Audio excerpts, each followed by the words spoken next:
So in regards to who is a good candidate for a penile implant, I would say someone that either has tried and failed medical management, or that does not wish to pursue medical management for personal reasons, or for instance, not wanting to have to take medications every time they want to have intercourse, want to maintain spontaneity with their intercourse. That's a big reason.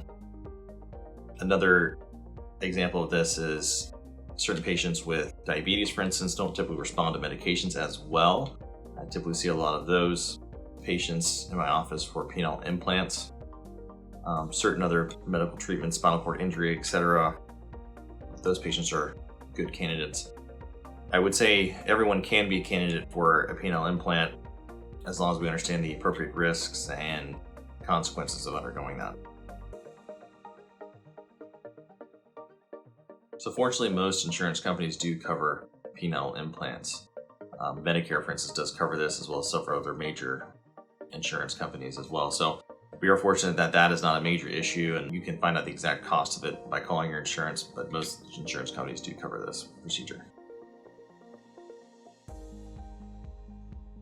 So in the United States, we focus on two different styles of penile implants. The first is a malleable or semi-rigid implant. This is one that is a bendable rod that we insert in the penis.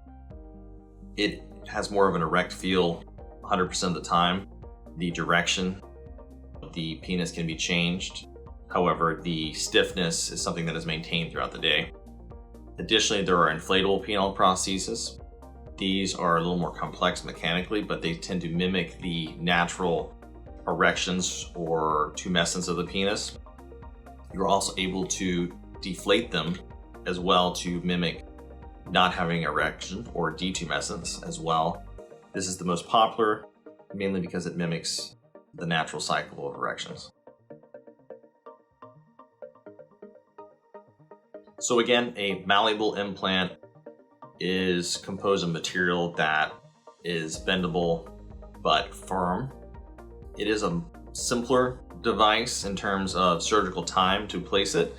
It has less mechanical complications down the road because it has less moving parts compared to the inflatable implant, which has a reservoir to contain the fluid that inflates and deflates the penile implant. It also has a pump as well, tubing to connect all of these devices to the cylinders, which give you the erection. Again, a more natural feel, but also more complex surgically, and a little higher risk of mechanical failure down the road because it does have more moving parts. So the implants are sized intraoperatively. That is to give them the maximal length possible, and obviously select the appropriate length. If there's any variation in size between one side of the penis to the other, we can accommodate for that.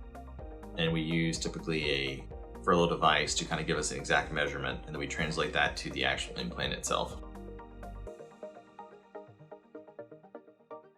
So in regards to the inflatable penile prosthesis, this is operated by inflation when you wish to have intercourse by pumping the pump, which is located within the scrotum. It cannot be seen with the naked eye, but it can be felt. This utilizes the fluid from the reservoir to inflate prosthesis. Additionally, there's a button located on the pump as well that when you want to deflate prosthesis, push this button and gently squeeze the penis, and this will deflate the penile implant. So one of the benefits of this surgery is that ejaculation as well as sensation do completely remain the same after surgery. The sensation of inflating the implant is also similar to having erection, so there's no significant change in sensation from what you were previously experiencing before. In terms of concealment, the inflatable penile prosthesis is very well concealed. Most people would not know you had it at all unless you told them. The malleable or semi-rigid implant can at times be more visible because it does not completely deflate, particularly wearing gym shorts and things like that. So that is something to consider when choosing different penile implants. So the inflatable penile prosthesis is made out of a combination of Bioflex as well as silicone, as well as saline, which does inflate the implant. and then tubing which connects all the components. So the solution, as I mentioned before, inside the actual implant is saline. So whether we choose to do a malleable implant or an inflatable implant, the procedure begins very similarly.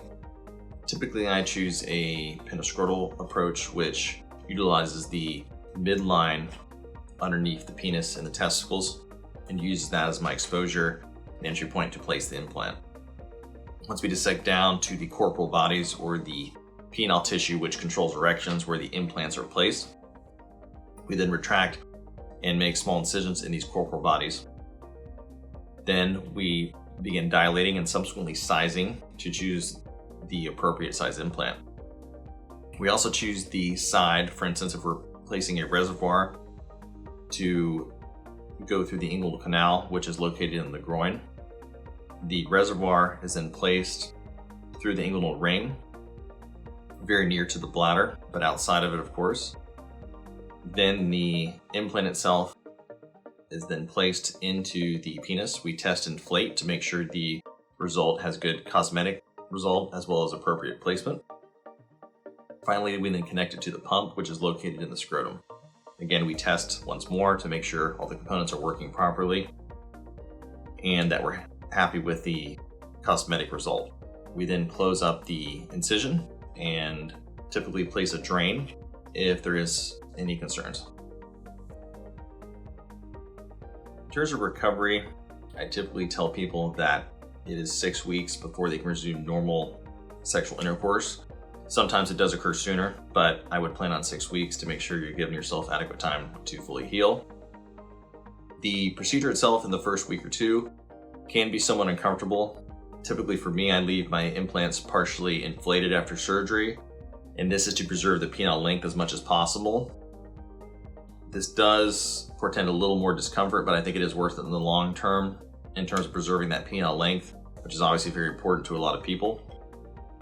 So in answer to the question, I would say 6 weeks full recovery, 2 weeks to where you're experiencing some discomfort, but then really 2 to that 6 week mark is more about making sure the tissues are healthy enough and healed enough to be able to manipulate the implant, inflate, deflate, which we work on for those 2 to 4 week period after that initial 2 weeks. So the $1 million question, how soon can you use it after the procedure? I typically say 6 weeks. I have seen it be sooner, 3 to 4 weeks, but everyone is different. I would plan on 6 weeks, and then if it happens to be sooner, fantastic. If not, 6 weeks is what we shoot for typically. So how long will the penile implant last? I've seen gentlemen walking around with implants that have been in for 20 years. However, I do quote people 10. At that time, we do start to see more mechanical failure of the parts wearing out, especially with heavy use. So I would plan on 10 years. Oftentimes we do get lucky and they last longer than that, but that's typically the most common time I see people come back for mechanical issues. The satisfaction rates after penile implant surgery are extremely high, upwards of 90%.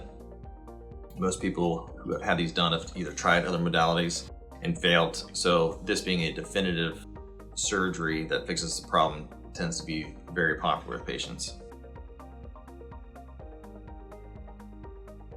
So in regards to the potential risks of the penile implant surgery, this is important to talk about. The main risk I would say, or something to consider, is that when we place these, we're placing them in the normal erectile tissue of the penis. So I often counsel people that if you do not wish to disrupt this tissue, you should try other methods such as medications or penile injections first. After you place an implant, that is the course we're going to be on in your journey for erectile dysfunction going forward, because that normal tissue has been disrupted. So that's important to know.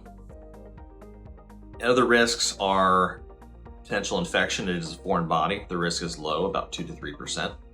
But if it did become infected, we'd have to remove the implant in entirety, and there's a chance you might not have an implant placed back in. So that's something you also have to consider, and why I I instruct people that if you want to try other methods first, it is sometimes worth doing. However, it does have a very low risk of infection. It's something we have to be aware of. The reservoir that we place is near the bladder. There's a very small incidence of bladder injury. If that was noted during the surgery, we would just abort the surgery and repair that. There can be postoperative bleeding. Oftentimes I'll leave a drain to help with this as well. There can be swelling and pain, as with any surgery also. I would say these are the main risk factors of the surgery.